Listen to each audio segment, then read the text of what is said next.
p.m. Eastern Daylight Time. At 2:43 p.m. Eastern Daylight Time, a severe thunderstorm was located over Clearwater, moving northeast at 45 miles per hour.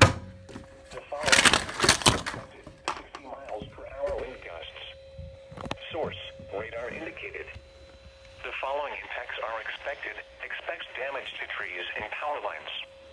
Locations impacted include Aiken, North Augusta, Clearwater, Aiken Mall, Belvedere, East Aiken, Citizens Park, Aiken Municipal Airport, Gloverville, Graniteville, Midtown, Burnettown, West End Augusta, Riverside Village at Hammond's Ferry, Hopeland Gardens, Clark Center, Medical District Augusta, Harrisburg, and Vaucluse.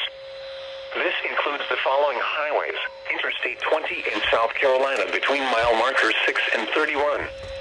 Interstate 520 in Georgia between mile markers 12 and 15. Interstate 520 in South Carolina between mile markers 16 and 23.